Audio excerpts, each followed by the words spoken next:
की तरफ बढ़ रहा था। जब ये बात उसने साथियों को बताई कि वो तो सो रहा है और एक जहरीला सांप उसकी तरफ बढ़ रहा है, तब तीरंदाज नौजवान ने काने से कहा, तुम मेरे तीर का निशाना सांप के फन पर लगाओ। काने ने कहा, हाँ ये ठीक है, निशाना लगाकर मैं हुंकारा भरूं तब तुम तीर छोड़ देना। काने ने तीर को सांप के फन की दिशा में लगाकर जैसे ही हूं कहा, तीरंदाज ने तीर छोड़ दिया। तीर सीधा जाकर सांप के फन पर लगा और धड़ाक की आवाज के साथ सांप नीचे गिर गया। आवाज सुन लंगड़ा आदमी हड़बड़ाहट के साथ उठकर बैठ गया। देखा तो एक जहरीला सांप उसके पास मरा पड़ा है और उसके दोस्त का तीर सांप को लगा हुआ है। सारा माजरा समझते उसे देर न लगी। वो दिव्य गति से नगर की ओर दौड़ा। समय रहते वो हंसता पान बोल सुपारी लेकर राजमहल पहुंच गया। अब समस्या ये थी कि राजकुमारी पर असली हक किसका है। राजा अगर घर से मर्द देखने नहीं चलता तो ये सारा किस्सा ही शुरू नहीं होता। काना अगर अपनी दिव्य दृष्टि से देखकर लंगड़े व्यक्ति को सांप से नहीं बचाता तो राजकुमारी के स्वयंवर की शर्त कैसे पूरी होती। नौजवान तीरंदाज के पास 100 कोस तीर चलाने की क्षमता न होती तो भी उसके मित्र को सांप डस लेता और शर्त पूरी नहीं होती। लंगड़े व्यक्ति के पास दिव्य गति न होती तो भी राजकुमारी स्वयंवर की शर्त पूरी न होती।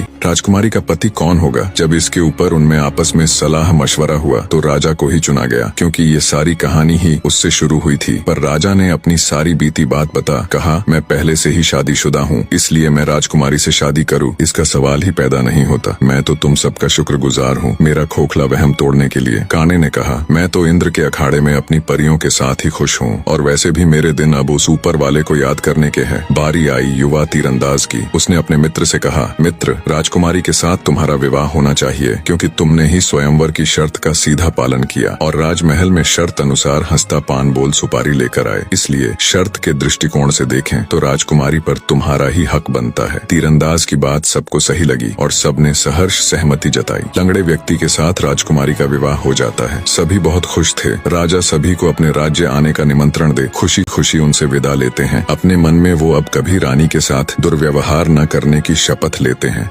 निष्कर्ष, वास्तविक वीरता केवल बाहरी शक्तियों में नहीं बल्कि आंतरिक विनम्रता, संयम और दूसरों की महत्ता को समझने में होती है। राजा उत्पल राज्य ने स्वयं को सबसे बड़ा शूरवीर माना और अपने अहंकार में अंधा हो गया था। वह अपनी रानी पर अत्याचार कर अपनी वीरता का प्रदर्शन करता था, परंतु वास्तव में वह अपने भीतर की हीन भावना और असुरक्षा को छिपा रहा था। अपनी यात्रा के दौरान राजा की ऐसे व्यक्तियों से मुलाकात होती है जिनकी क्षमताएं उससे कहीं अधिक होती हैं। उस एक आंख वाले व्यक्ति का दिव्य दृष्टि से इंद्र लोक का नृत्य देख पाना, उस युवा तीरंदाज का 100 कोस दूर तक तीर मारना और अपाहिज व्यक्ति का अद्वितीय वेग से दूरी तय करना, ये सभी घटनाएं राजा को यह समझाती हैं कि यह संसार अप्रतिम और असीम क्षमताओं का भंडार है। हर व्यक्ति में कुछ न कुछ विशिष्टता होती है और किसी को भी स्वयं से निम्न समझना उसके प्रति अन्याय है। अंततः सच्ची महानता और शक्ति आत्मनिरीक्षण, अपने अहंकार को त्यागने और हर व्यक्ति को उसकी श्रेष्ठता के साथ स्वीकार करने में है। अहंकार नष्ट करने से व्यक्ति का हृदय प्रेम, आदर और करुणा से भर जाता है, जो कि आध्यात्मिक उन्नति का मार्ग है।